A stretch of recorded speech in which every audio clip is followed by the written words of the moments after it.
सय्यदिल अंबिया'i वल मुरसलीन व अला आलिहि तय्यबीन अत्ताहिरीन व अस्हाबिहिल हादीनल महदीयीन अम्मा बाद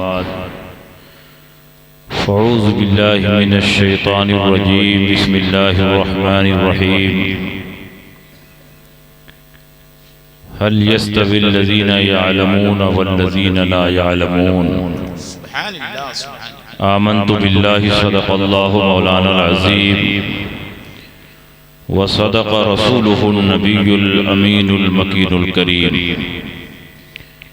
व नहनु अला ज़ालिका लमिनश शाहिदीन वश्शाकिरीन वल्हम्दुलिल्लाहि रब्बिल आलमीन।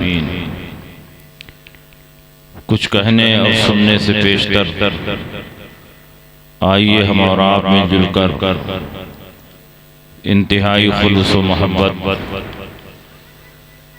और इहतराम व अक़ीदत के साथ गुम्बद-ए खज़रा में आराम फरमाने वाले आका व मौला मदनी ताजदार दोनों आलम के मालिक व मुख्तार सय्यद अबरार व ख़ियार हुज़ूर नबी अकरम नूर मुजस्सम सल्लल्लाहु अलैहि वसल्लम की बारगाह में झूम झूम कर दरूद शरीफ का नजराना पेश करें और पढ़ें अल्लाहुम्मा सल्लि अला सय्यिदिना व शफ़ीना व हबीबिना व मौलाना मुहम्मदिन व बारिक व सल्लिम सलातन व सलामन अलैका या रसूलल्लाह सल्लल्लाहु तआला अलैहि वसल्लम। हज़रात, आज का ये अज़ीमुश्शान इजलास जो उर्से नूरी और जश्न दस्तारे हिफ्ज़ के नाम से मुनक़िद हो रहा है, पूरी कामयाबी के साथ अपनी मंजिल की तरफ रवां दवा है। मुझसे पेशतर बड़ी शानदार और अच्छी तकरीर आपने समाअत की, बड़ी अच्छी अच्छी नातें आपने सुनी। थोड़ी देर के लिए मैं भी हाजिर हूँ। इंशाअल्लाह मेरे बाद बड़े अच्छे अच्छे शोरा और नातख़्वां हज़रात तशरीफ़ फरमा हैं, उनका मुशायरा आप सुनेंगे। आज के इस अज़ीमुश्शान स्टेज की सबसे अजीम खुसूसियत ये है कि माँ रहरा मुतहरा से ताल्लुक़ रखने वाली ज़ात सरकार नूर के ख़ानदान के चश्मो चिराग बरकाते माँ रहरा को अपने दामन में समेटे हुए जो शख्सियत हमारे दरमियान मौजूद है, पीर तरीक़त रहबर राह शरीयत मखदूमुल मशाइख़ हज़रत सैयद शाह शाहिद हुसैन साहब क़िबला ज़ैदी मद्दज़िल्लहुल आली बज़ाते खुद बनफ़्से नफीस स्टेज पर जलवा अफरोज हैं। खानकाहे माँ रहरा की वो अजीम खुसूसियत है कि वहाँ एक ही छत के नीचे 7 कुतुब आराम फरमा। शायद हिंदुस्तान में कोई ऐसी खानकाह मिले कि जहाँ एक ही छत के नीचे 7 कुतुब आराम फरमा। आला हजरत इमाम अहमद रजा जैसा मुहक्किक जिसने किसी मसले पर तहकीक की तो ऐसी तहकीक की न अपनों के लिए एक लफ्ज बढ़ाने की गुंजाइश छोड़ी और न मुखालिफीन के लिए उंगली रखने का मौका दिया। ऐसा मुहक्किक जब पीर की तलाश में निकलता है तो उसकी तलाश मारेरा मुतारा की सरजमीन पर पूरी होती है। जिंदाबाद। आला हजरत अजीमुल बरकत अल्लामा शाह फजलुर रहमान गंज मुरादाबादी की खानकाह में भी तशरीफ ले गए, मगर आपकी तलाश पूरी हुई तो मारेरा की सरजमीन पर पूरी हुई। 22 साल की उम्र में ताजुल फहूल के इशारे पर अल्लामा नकी अली खां के साथ आला हजरत इमाम अहमद रजा जब मारेरा की सरजमीन पर तशरीफ ले गए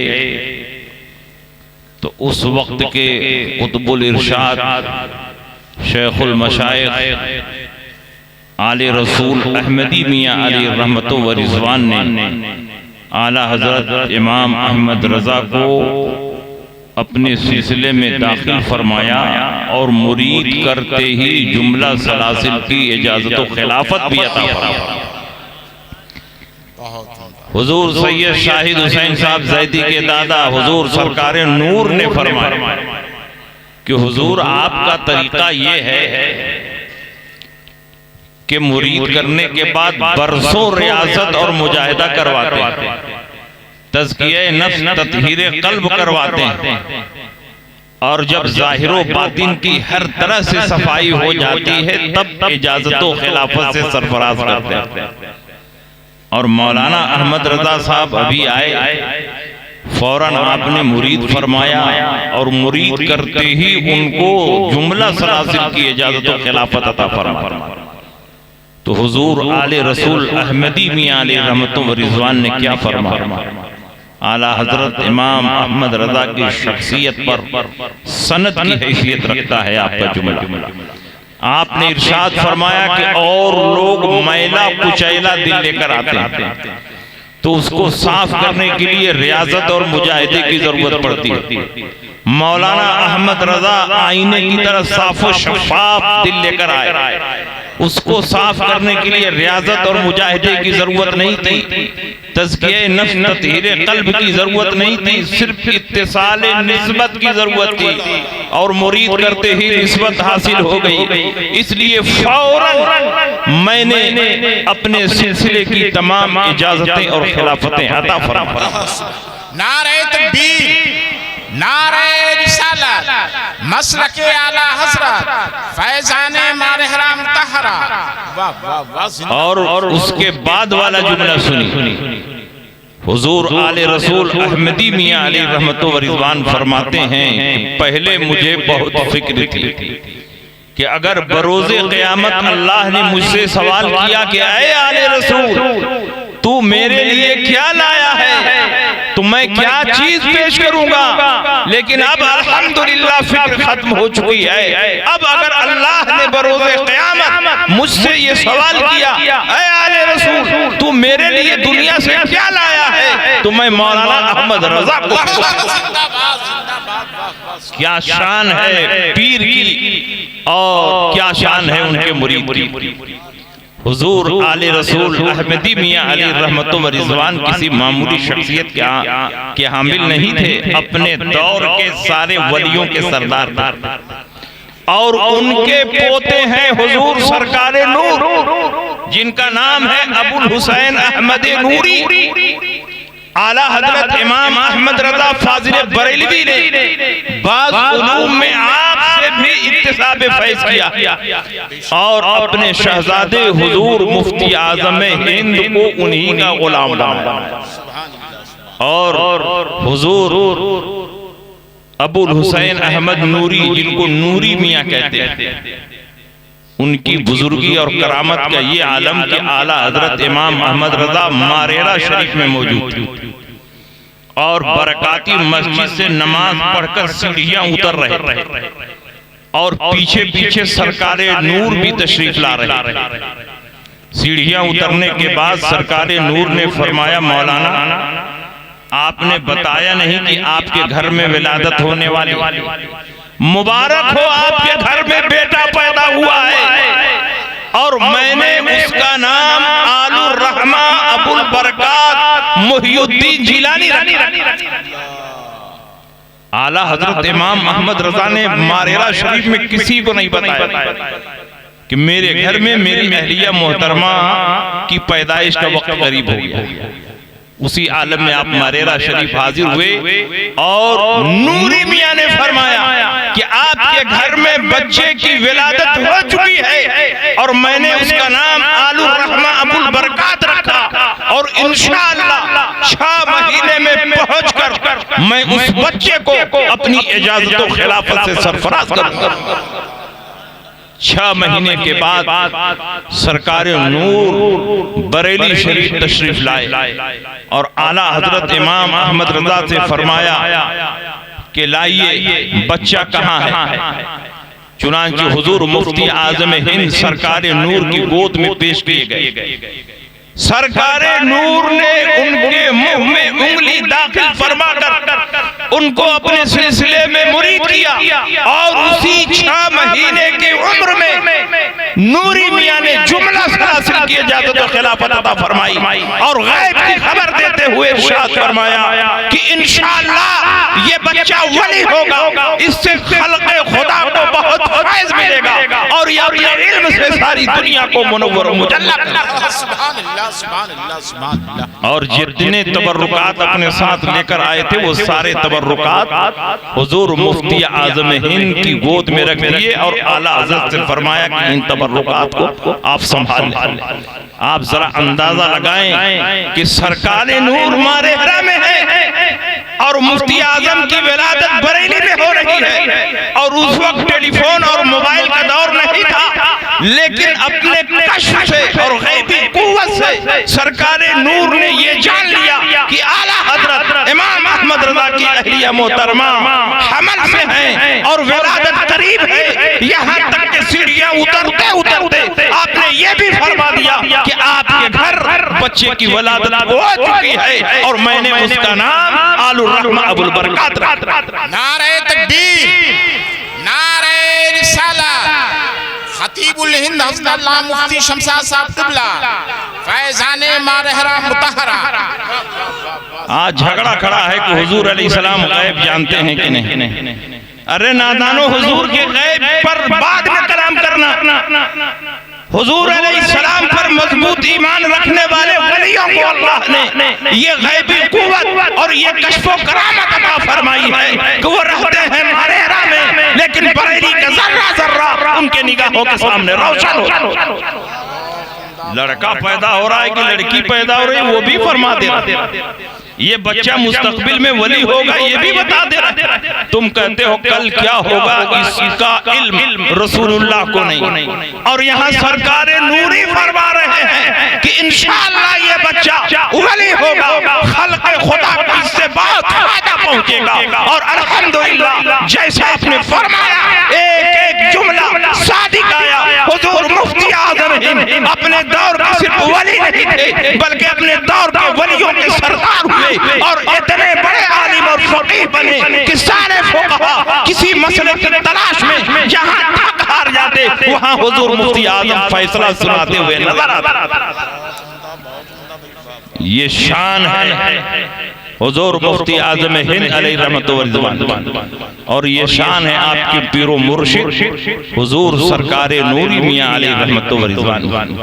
तो ये उसी खानदान से ताल्लुक रखते हैं।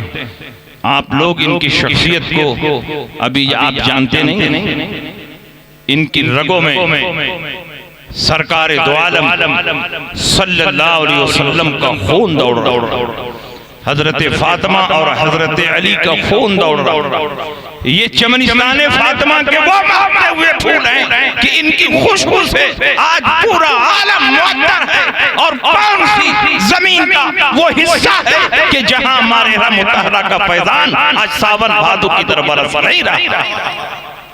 ये शान है मारेरा मुतहरा की। अल्हम्दुलिल्लाह आप खुश नसीब हैं और सबसे ज्यादा खुश नसीब हैं हजरत मौलाना फैजान रजा जमाली साहब कि हजरत उन पर बहुत एतमाद फरमाते हैं, अपनी चाहतों से उनको नवाजते हैं, अपनी दुआओं में उनको याद रखते हैं। और ये इदारा जो जामिअतुन नूर है ये हकीकत में हुजूर सैयद शाहिद हुसैन साहब ज़ैदी का इदारा है, इसलिए आप ये न समझें कि हम किसी और इदारे में ताउन कर रहे हैं, बल्कि ये समझें कि हम हुजूर सैयद साहब के इदारे को फरोग करो। मौलाना फैजान साहब उस इदारे के खादिम हैं, हकीकत में उस इदारे के सरपरस्त आला और उस इदारे के नाज़िम आला और उस इदारे के बानी आला हुजूर सैयद शाहिद हुसैन ज़ैदी मियां साहब। अल्हम्दुलिल्लाह। देखिए ये बच्चों की लाइन लग गई। अभी 1 साल पहले हम लोग यहाँ आए थे और इस मदरसे का आगाज हुआ था और साल भर में कई बच्चे शोबे हिफ्ज़ से फारिग हो रहे हैं। और ये वो बच्चे नहीं हैं कि 2-4 पारे 10 पारे पढ़ा करके इनको दस्तार बांध दिया, बल्कि बताया गया कि 15-15 पारे इन बच्चों ने सुना। इतने पुख्ता हाफिज, एक बैठक में पूरा कुरान। ऐसे ही लड़कों को दस्तार दीजिए जो पूरा कुरान सुना और तजवीद के साथ, सेहत मखारिज के साथ कुरान पढ़ें। हमारी जमात में ये बहुत कमी है कि हाफिज बंद तो जानते हैं लेकिन सेहत मखारिज के साथ कुरान नहीं पढ़े। और जिनके यहाँ बच्चे बहुत अच्छा कुरान पढ़ते हैं उनके यहाँ कुरान हलक के नीचे उतरता ही। कुरान बहुत अच्छा पढ़ेंगे। देखिए हरम के कारियों को क्या शानदार कुरान पढ़ते हैं, लेकिन हलक के नीचे कुरान। तो हक़िरून सलातकुम इंद सलातिहिम व सियामकुम इंद सियामिहिम व अमालकुम इंद अमालिहिम यतलूनल कुरान वला युजाविदु तराक़ी। इतनी नमाजें पढ़ेंगे कि तुम अपनी नमाजों की इनकी नमाजों के आगे हल्की समझो, अपने रोज़ों के इनके रोज़ों के आगे मुख्तसर समझो, अपने अमाल सालिहा को इनके अमाल के सामने बहुत हल्का समझो। ये नमाजें बहुत पढ़ेंगे, रोजा बहुत रखेंगे, कुरान की तिलावत बहुत करेंगे, मगर ये तिलावत उनके हलक के नीचे नहीं उतरे। तो अल्हम्दुलिल्लाह आप ऐसा हाफिज पैदा करें जो शानदार कारी भी हों, सेहत मखारिज के साथ कुरान की तिलावत करें और उनके हलक के नीचे कुरान उतरे भी। अल्हम्दुलिल्लाह ये सहीहुल अकीदा है, तो इनके हलक के नीचे कुरान जरूर उतरे। तो ये बच्चे फारिग हो रहे हैं और ये कोई मामूली खिदमत नहीं है। इन्होंने साल भर में कई बच्चे फारिग किए और अल्हम्दुलिल्लाह दर्जाते प्राइमरी और शोबे हिफ्ज़ के बच्चों को मिला करके तकरीबन 200 तलबा इनके मदरसे में पढ़े। हालांकि अभी आरिज़ी जगह में मदरसा चल रहा है। आपका ताउन होगा तो इंशाअल्लाह मदरसे की ज़मीन भी होगी और उस मदरसे पर बिल्डिंग भी खड़ी होगी। और पचपेड़वा के लोग अगर ठान लें कि हमें ज़मीन खरीदना ही खरीदना है और बिल्डिंग बनाना ही बनाना है, तो चंद सालों में इंशाअल्लाह ज़मीन भी हो जाएगी और उस पर बिल्डिंग भी तामीर होगी। और ज़रूर ये काम होगा, इसलिए कि इस इदारे को निस्बत है सरकारे नूर। किसी और का फैज़ मिले न मिले, लेकिन सरकारे नूर का मुसलसल फैज़ पचपेड़वा की सरजमीन पर जारी। और सरकारे नूर की नूरानी औलाद भी यहाँ तशरीफ फरमा, उनके नूरानी खानदान के चश्मो चिराग भी यहाँ तशरीफ फरमा और इनकी सरपरस्ती में मदरसा चल रहा। इंशाअल्लाह ये इदारा बहुत जल्द अपनी जमीन पर मुंतकिल होगा। और ये याद रखें, इल्म दीन की बरकत कोई मामूली बरकत नहीं है। आप लोग सोचते हैं मेरा बच्चा हाफिज होगा, मेरा बच्चा आलिम होगा तो क्या खाएगा, क्या पिएगा, अपनी बीवी बच्चों को क्या खिलाएगा। रोजी रोटी का मामला तकदीर से जुड़ा। कोई अपनी कोशिश और मेहनत से रोजी नहीं पाता, तकदीर से जुड़ा है। और जमीनों आसमान की तख्लीक से 50,000 साल पहले अल्लाह ने बंदों की रोजी लिखी। कतबल्लाहु मकादीर अल-खलाइक क़ब्ल अन यख़्लुक़ अस-समावाति वल-अर्द बि-50 अल्फ सना। जमीनों आसमान की तख्लीक से 50,000 साल पहले अल्लाह ने बंदों की तकदीर लिख दी है और उस तकदीर में बंदों की उम्र भी लिखी है, बंदों की मौत भी लिखी है, बंदों की रोजी भी लिखी है और बंदों का अमल।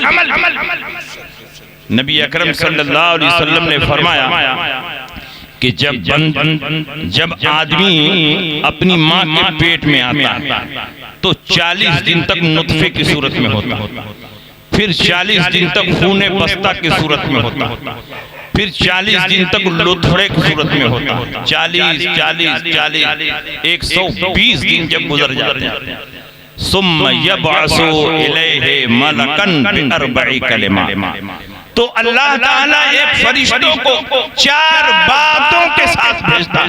फयक्तुबु अमलहु व अजलहु व रिज़्क़हु व शक़िय्युन औ सईद, तो वो फरिश्ता लिख देता है कि ये दुनिया में कितना अमल करेगा, इसकी मौत कब होगी, इसकी रोजी कितनी होगी, और ये दुनिया में अच्छा काम करेगा कि बुरा काम करेगा।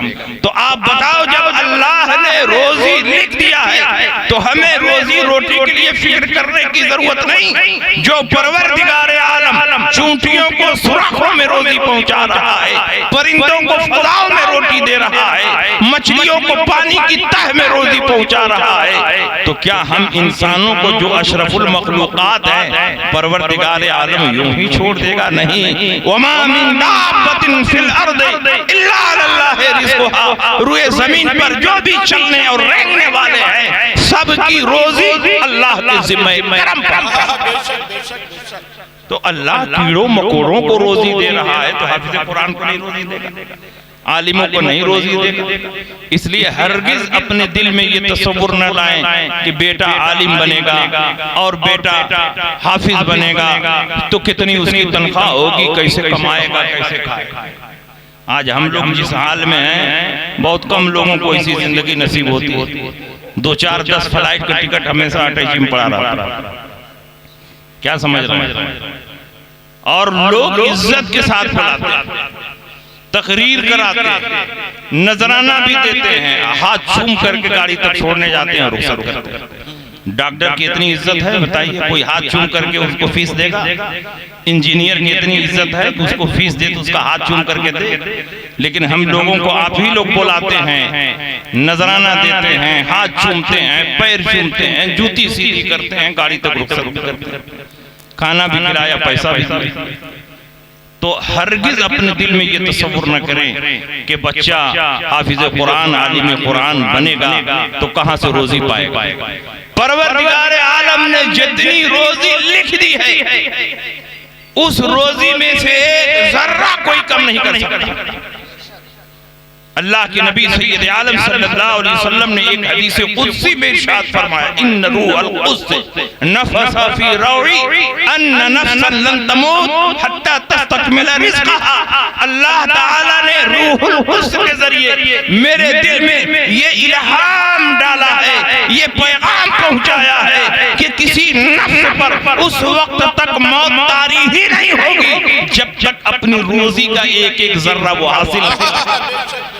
आपकी रोजी का एक दाना भी अगर बचा है तो उस वक्त तक मौत नहीं आएगी जब तक कि वो दाना आपके पेट में न चला जाए। एक कतरा पानी अगर बचा है तो उस वक्त तक मौत नहीं आ सकती है जब तक कि आपके पेट में वो पानी न चला जाए। तो रोजी कोई घटाना भी चाहे तो नहीं घटा सकता। इसलिए नाजिमों की ज्यादा चापलूसी करने की जरूरत नहीं है, जितनी रोजी लिखी है उतनी रोजी मिले। आदमी मेहनत से पढ़ाए, ईमानदारी से पढ़ाए, दयानतदारी से ड्यूटी करे, ये तो हमारी ड्यूटी में है कि हम टाइम से पहुंचे, मेहनत से पढ़ाएं, जितनी किताबें पढ़ाना है सब पढ़ाएं, जितनी मिकदार पढ़ानी है वो पढ़ाएं, उसमें हम कोताही ना करें। लेकिन उसके अलावा कोई चापलूसी चमचागिरी करने की कोई जरूरत नहीं। बात समझ में आ रही है? इसलिए आप अपने बच्चों को आलिम बनाएं, हाफिज बनाएं, कारी बनाएं। देखिए मौलाना फैजान रजा जमाली पूरे हिंदुस्तान में इनकी खिताबत का डंका बजा।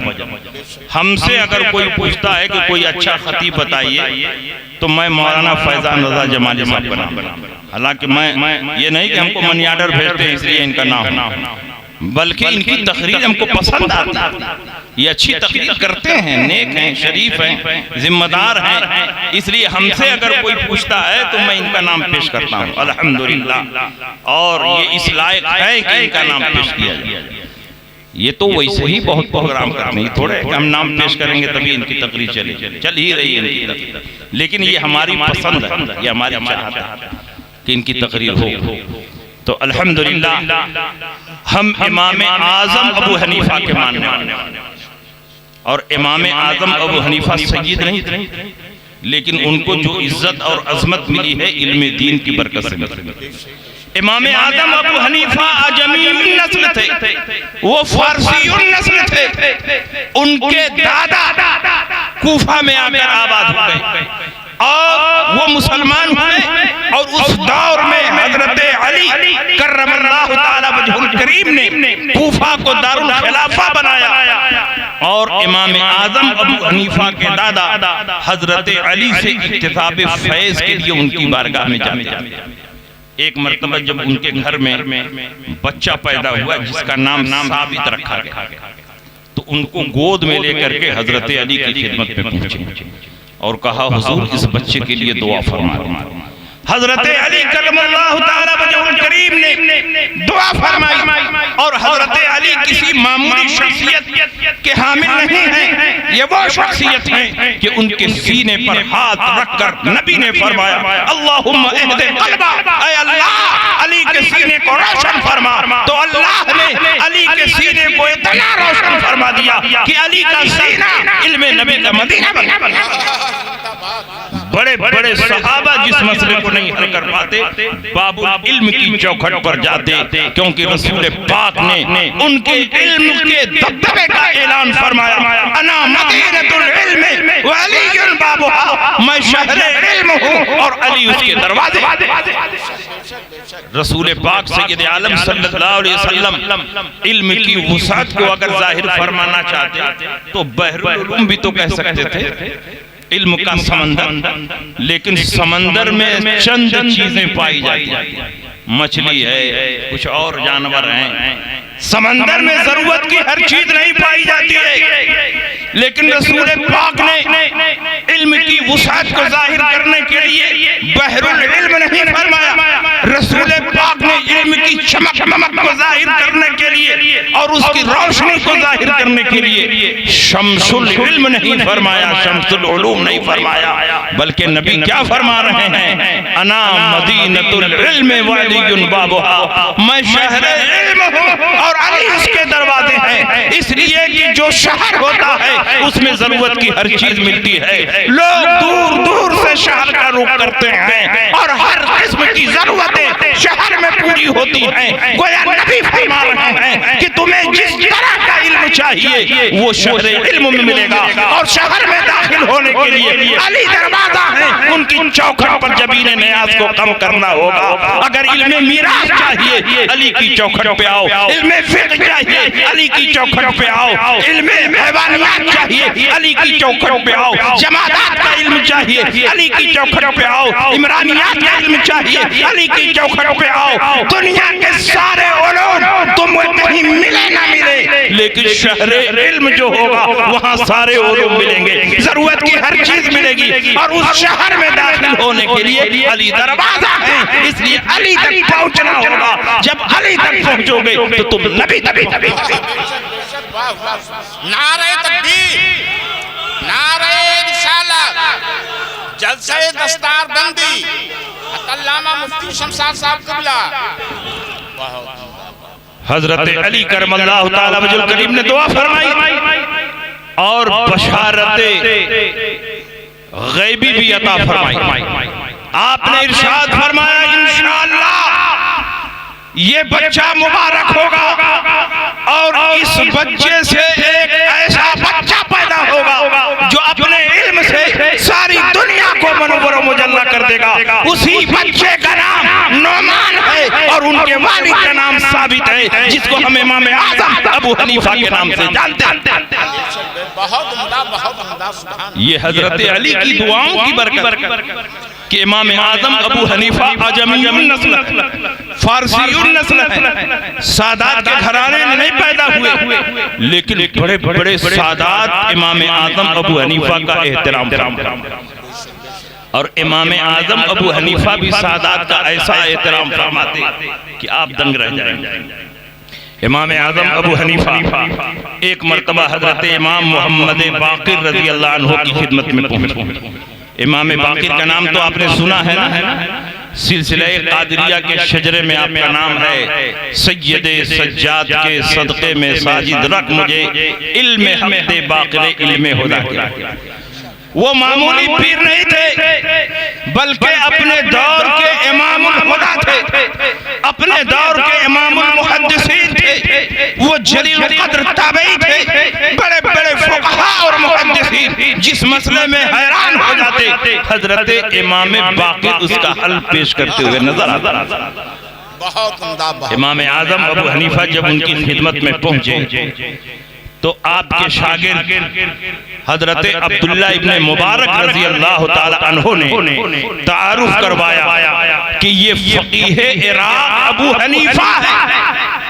इतना सुनना था कि हजरत इमाम बाक़िर रज़ी अल्लाह ताला अन्हु के चेहरे पर ग़ैज़ो ग़ज़ब के आसार नुमाया और इमाम बाक़िर ने फरमाया, तुम ही अबू हनीफा हो जो अपनी अक्ल से और अपनी राय से मेरे जद्दी करीम की हदीसों को रद्द कर देते हो, तुम हदीसों की मौजूदगी में क़यास करते हो। इमाम आज़म अबू हनीफा ने कहा, हुजूर किसी ने गलत रिपोर्ट दी, क्या कोई मुसलमान अपनी अक्ल से और अपनी राय से रसूल पाक की हदीसों को रद्द कर सकता है? ऐसा नहीं। तो इमाम मोहम्मद बाक़िर ने फरमाया, तुम्हारे बारे में मुसलसल ये रिपोर्ट मिल रही है कि तुम दीन में क़यास बहुत करते हो और अपनी राय से रसूल पाक की हदीसों को रद्द कर देते हो। आपने फरमाया, नहीं हुजूर ऐसा नहीं है, अगर आप इजाजत दें तो मैं आपसे कुछ मसला पूछना चाहता हूँ। क्योंकि हज के लिए हजरत इमाम मोहम्मद बाक़िर भी गए थे और हज ही के लिए इमाम आज़म अबू हनीफा भी गए थे।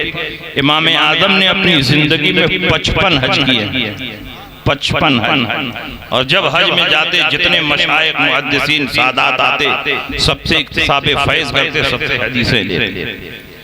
तो इमाम मोहम्मद बाक़िर से इजाजत मिली, पूछो क्या पूछना। इमाम आज़म ने पूछा, हुजूर सिनफी लिहाज से औरत ज़ईफ़ है या मर्द, कमजोर कौन है? इमाम मोहम्मद बाक़िर ने फरमाया कि सिनफी लिहाज से औरत ज़ईफ़ और कमजोर है। इमाम आज़म ने पूछा कि वरासत में डबल हिस्सा किसको मिलता है? तो हजरत इमाम मोहम्मद बाक़िर ने फरमाया कि मर्द को डबल मिलता है, औरत को सिंगल मिलता है।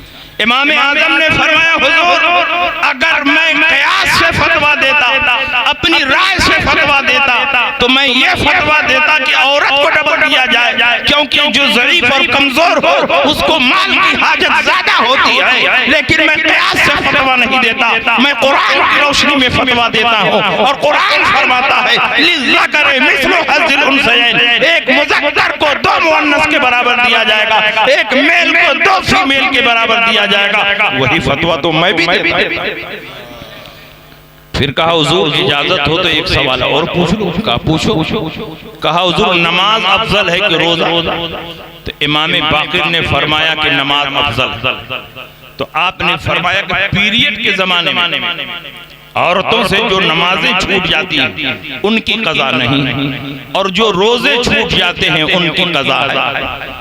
तो इमाम बाक़िर ने फरमाया कि हाँ यही सही है, सही है। तो आपने फरमाया जब नमाज रोजे से अफजल है और रोजों की कज़ा हो रही है तो क़यास का तकाज़ा ये है कि नमाज की कज़ा बदल जाओ ना हो, क्योंकि नमाज रोजों से अफजल हो। लेकिन मैं भी नमाज की कज़ा का हुक्म नहीं देता, क्योंकि मेरे सामने हजरत आयशा सिद्दीक़ा की हदीस है, उम्मे सलमा की हदीस है। ये हज़रात फरमाती हैं जब हमें हैज़ आता और नमाजें छूटती तो रसूल पाक उन नमाजों की कज़ा का हुक्म नहीं देते, और जब रोजे छूटते तो रसूल पाक उन रोजों की कज़ा का हुक्म दे दे। तो यही फतवा तो मैं भी देता हूँ। इतना सुनना था कि हजरत इमाम बाक़िर खड़े हो गए, इमाम आज़म अबू हनीफा की पेशानी को बोसा दिया और फरमाया, अबू हनीफा मुबारक हो, जब तक तुम्हारे जैसा इमाम इस धरती पर मौजूद है कोई रसूल पाक की हदीसों को बदल नहीं सकता, कोई उसमें हेरा फेरी नहीं कर सकता। इसीलिए आज के गैर मुक़ल्लिदीन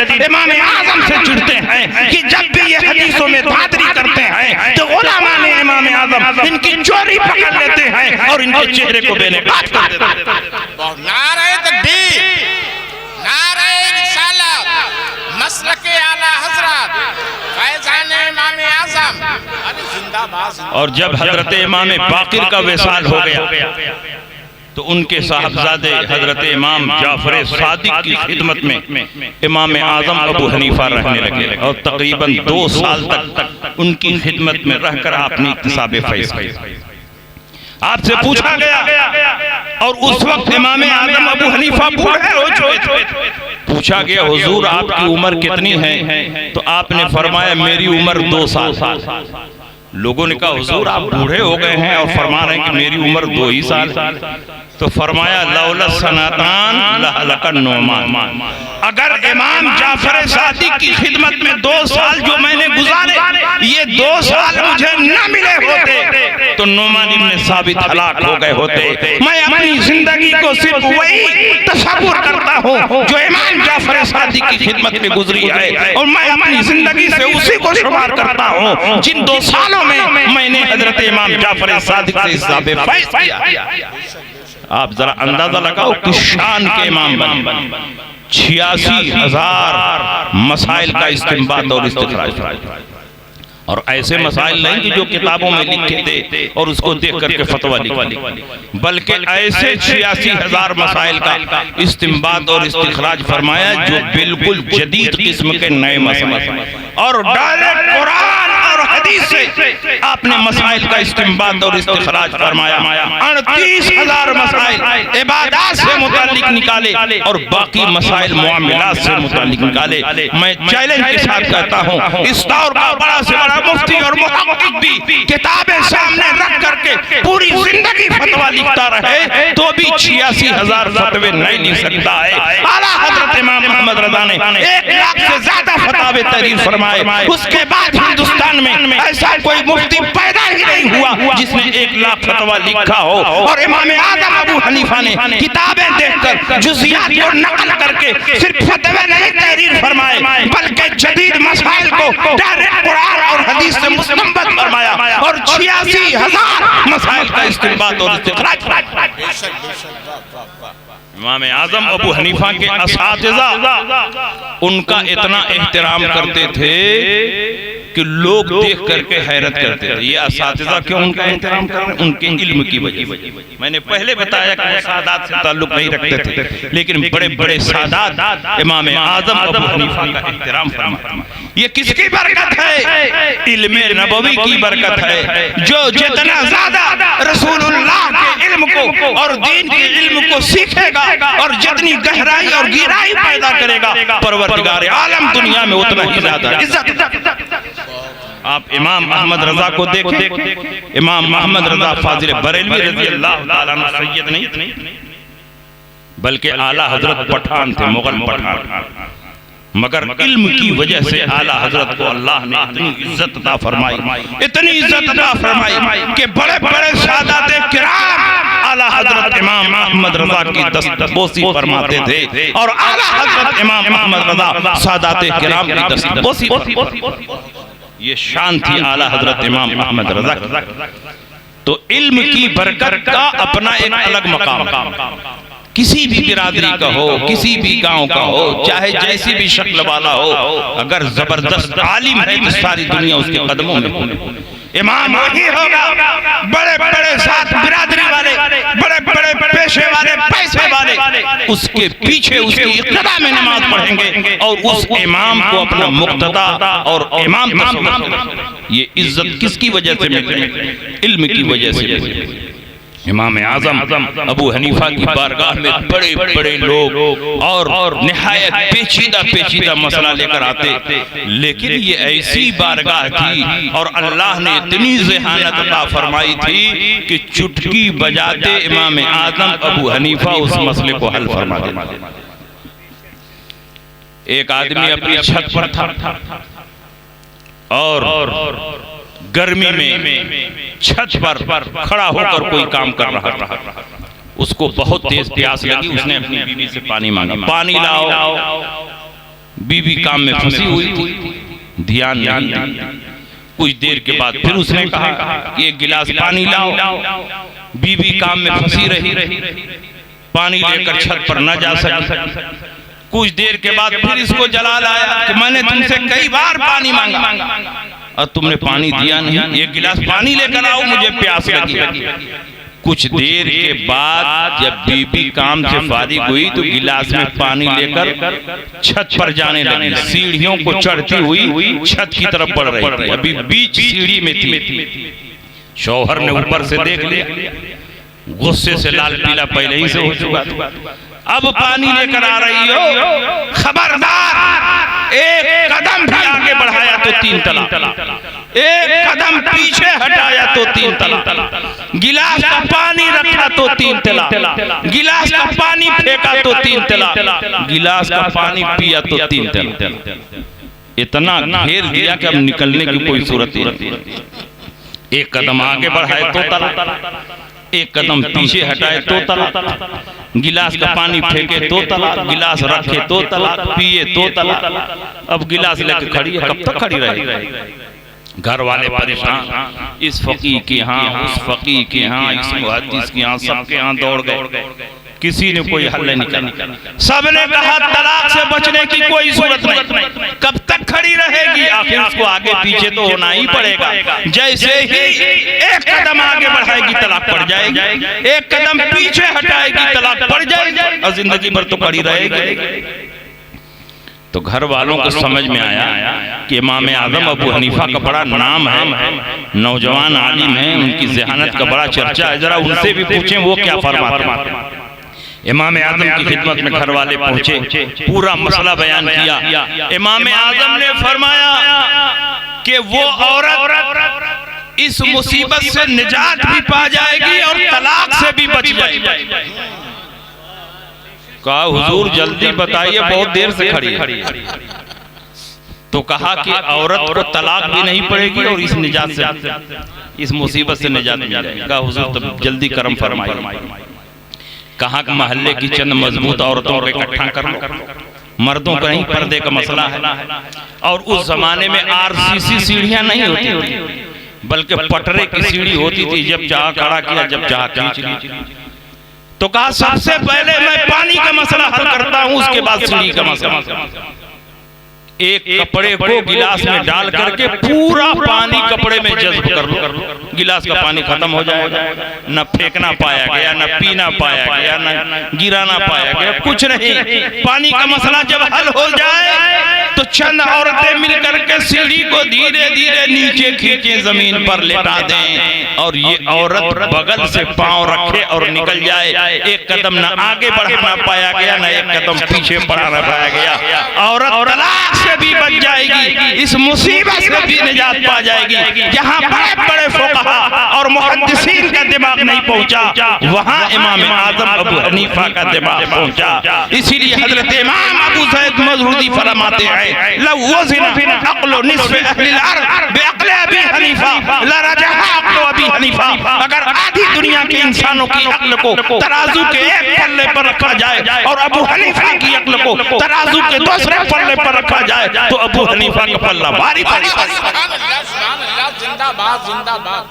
हम लोग किसी मामूली इमाम के मुक़ल्लिद नहीं हैं, हम लोग इमाम आज़म अबू हनीफा के मुक़ल्लिद, जिन्होंने कई सहाबे किराम की ज़ियारत की है। इमाम आज़म अबू हनीफा वो शख्सियत हैं कि उनके पैदा होने से पहले रसूल पाक ने उनके पैदा होने की बशारत। लौ काना इल्म सुरैया लनालहु रजुलुन मिन अबनाए फारिस। अगर इल्म सुरैया की बुलंदी पर भी होगा तो फारिस का रहने वाला वहां से उतार लाएगा और लोगों में तक़सीम कर देगा।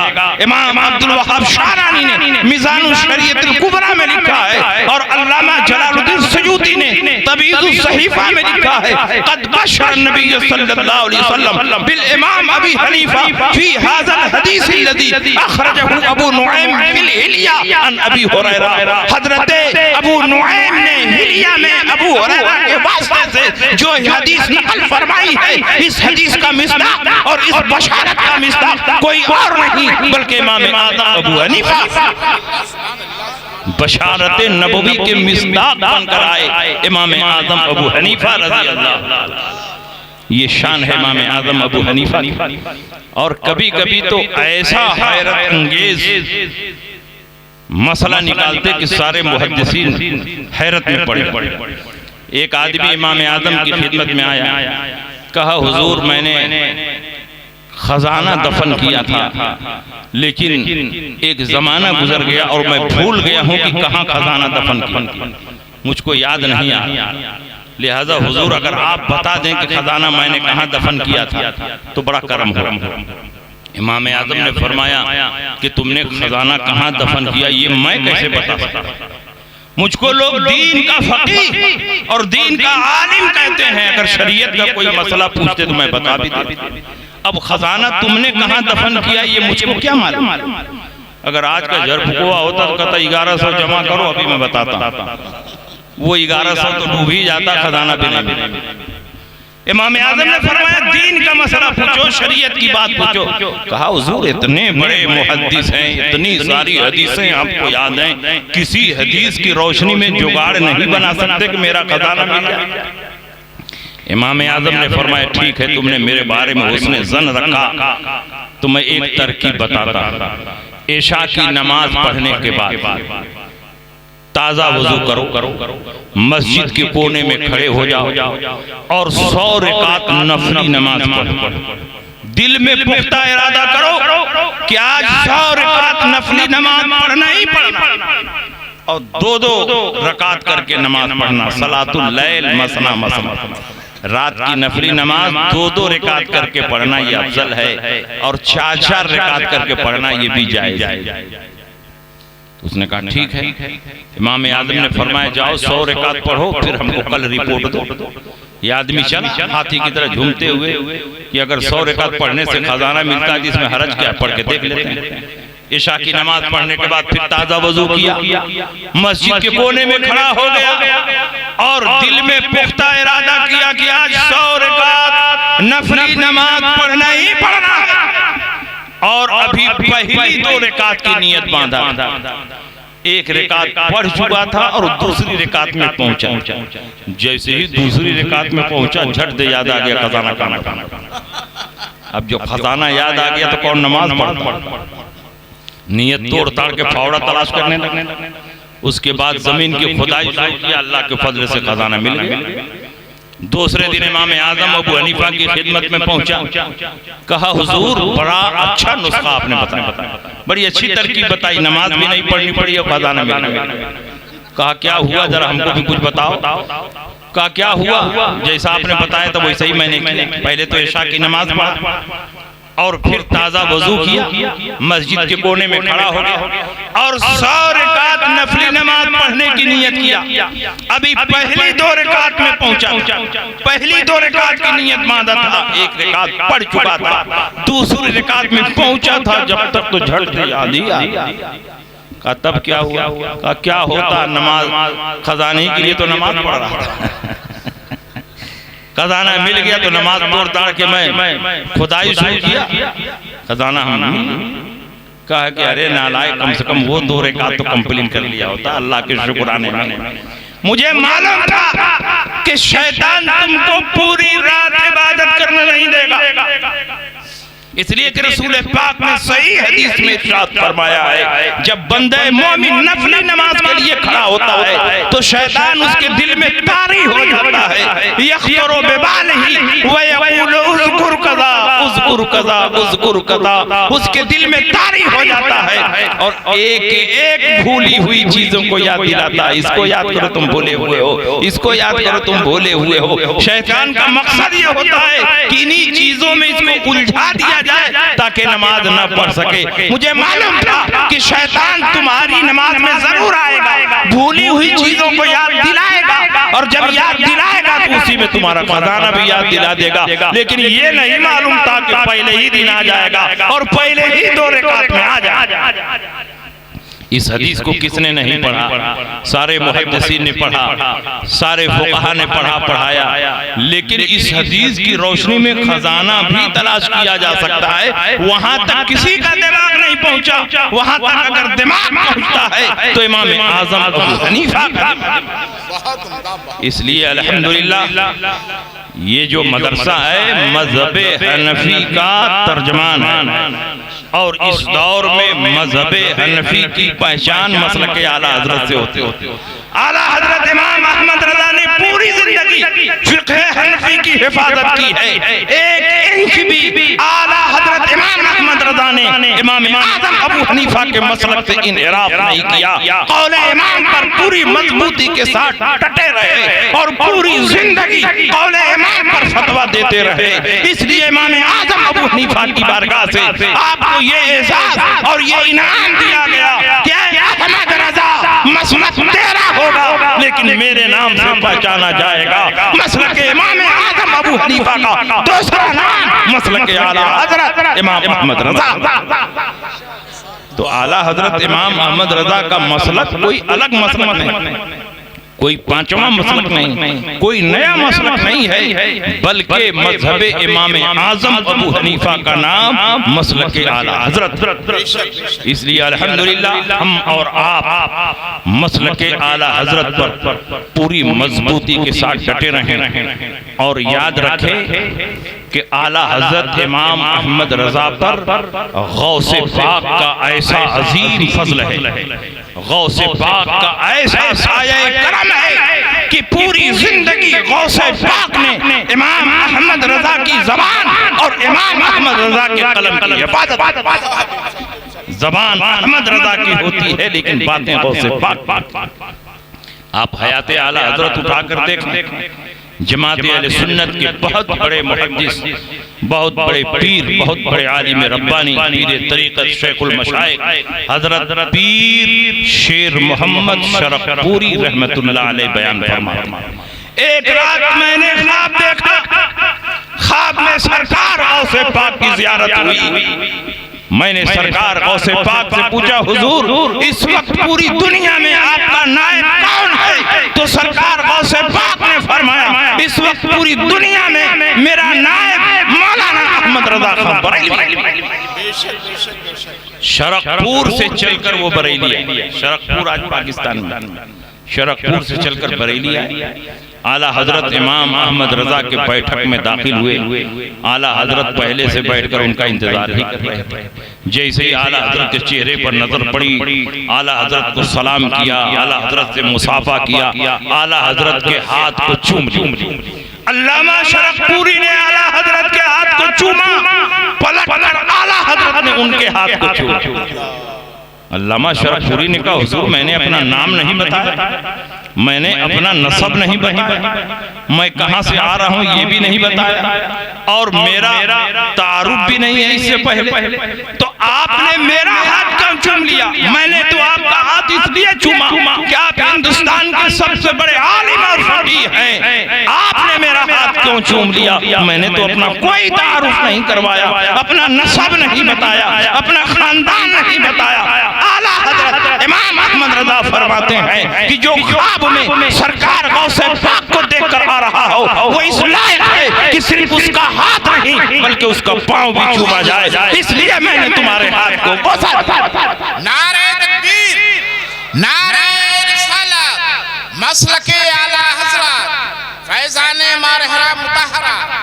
सब लोग इधर वो हैं, उधर देख रहे हैं और हम देखने वालों की नजर देख रहे हैं। ये आला हजरत इमाम अहमद रजा की शान। 4 दिन तक आला हजरत के मेहमान रहे और आला हजरत मेहमानों की ऐसी ज़ियाफत फरमाते, ऐसी तकरीम फरमाते कि जो एक बार आला हजरत का मेहमान हो जाता हमेशा के लिए आला हजरत की जुल्फ़े मोहब्बत का असीर हो जाता। जो मशहूर है कि आला हजरत के मिजाज में शिद्दत थी, तो ये सारी शिद्दत तो दुश्मनाने इस्लाम के लिए, गुस्ताखों के लिए थी। अपनों के लिए तो आला हजरत फूल की पंखड़ी से भी ज्यादा नरम, अपने हाथों से खिलाते थे, पिलाते। 4 दिन तक मेहमान रहे और जब आला हजरत की बारगाह से रुखसत होकर शरफपुर पहुंचे थे, जलसे से खिताब करते हुए आपने फरमाया, ऐ लोगों मैं बरेली शरीफ से आ रहा हूँ, आला हजरत इमाम अहमद रजा की बारगाह से आ रहा हूँ। मैंने देखा उनकी बारगाह में पर्दा पड़ा हुआ है और पर्दे के पीछे सरकार गौसे पाक तशरीफ फरमा है। जो गौसे पाक बता रहे हैं वही अहमद रजा लिख रहे हैं, वही अहमद रजा बोल रहे हैं। ज़बान अहमद रजा की है लेकिन बातें गौसे पाक। और बुजुर्गों की बारगाह से यूं ही फैजान नहीं मिलता, बल्कि आला हजरत इमाम अहमद रजा ने अपने आप को गौसे पाक की मोहब्बत में फना कर दिया। अपने हर कमाल को गौसे पाक का कमाल समझते थे, अपनी हर खूबी को गौसे पाक की खूबी समझते थे, और गौसे पाक का इतना एहतराम कि अगर आला हज़रत इमाम अहमद रज़ा को फना फिल गौस कहा जाए तो ये बात मुबालगे की नहीं है, क्योंकि जो तबर्रुक आला हज़रत इमाम अहमद रज़ा से मंसूब हो जाता था, उस तबर्रुक का भी इतना एहतराम फरमाते थे कि दूसरे लोग गौसे पाक की औलाद का भी उतना एहतराम नहीं करते।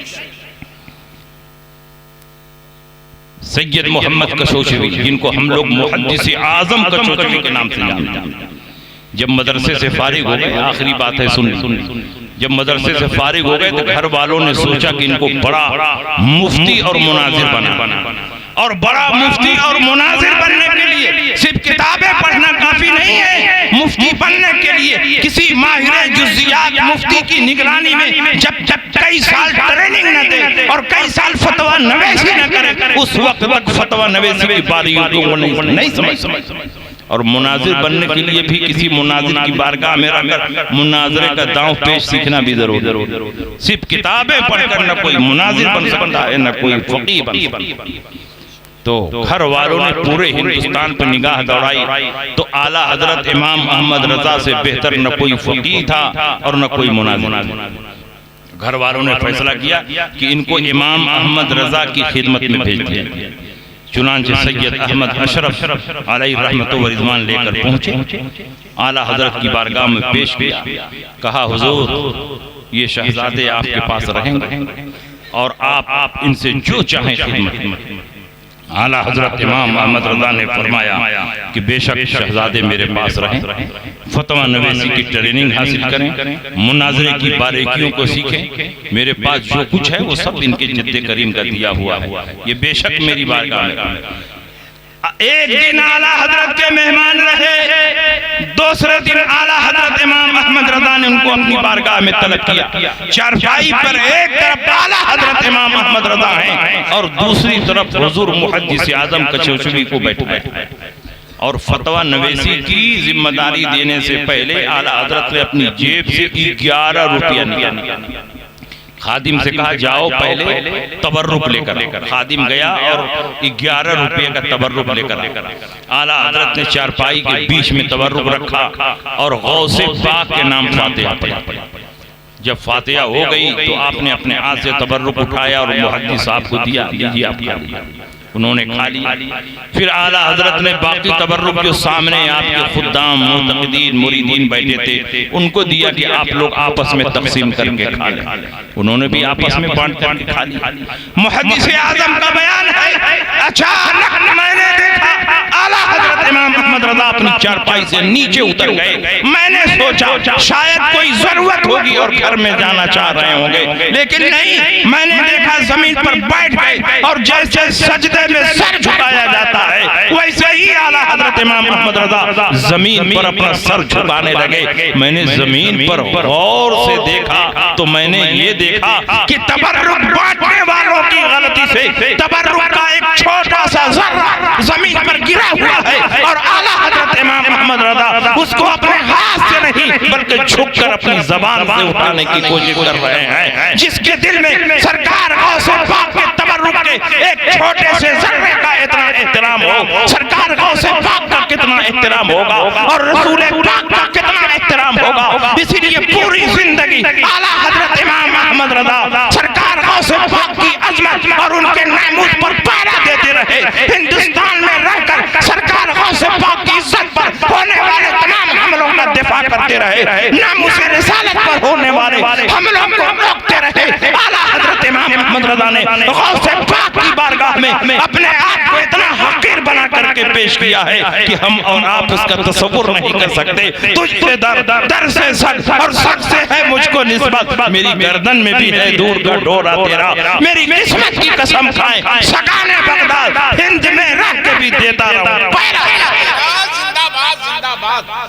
बहुत ये शान आला हजरत इमाम अहमद रजा को यूं ही नहीं मिली है, सादाते किराम ने उन पर अपना फैजान जारी किया, उन पर अपनी रहमतों की बारिश की। रसूल पाक की मोहब्बत में उठने वाले तमाम फितनों का इमाम अहमद रजा ने ज़बान और कलम के जरिए मुकाबला किया है।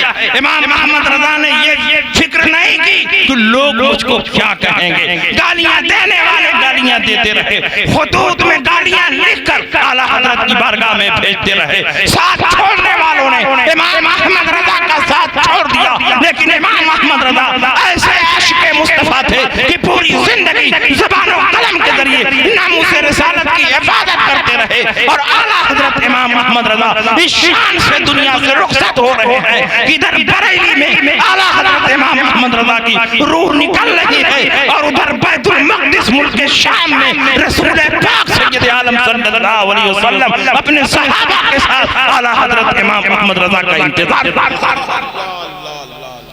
इसलिए हमें और आपको चाहिए कि रसूल पाक के दुश्मनों से कोई ताल्लुक न रखना, रसूल पाक के दुश्मनों से दुश्मनी रखना और रसूल पाक के दोस्तों से दोस्ती रखना, ये हमारे ऊपर लाजिम और ज़रूरी है।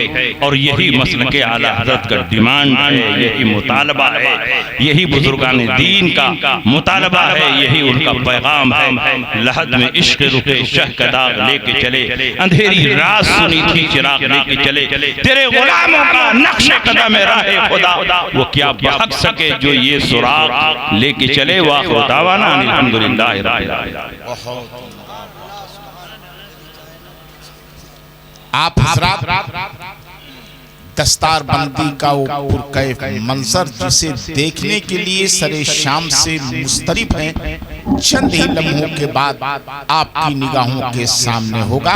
बस आप 10 मिनट बैठे, सिर्फ 10 मिनट आप हजरात बैठे और दस्तार बंदी का नूरानी मंजर जरूर अपनी निगाहों के कैमरे में महफूज करें। एक मिनट।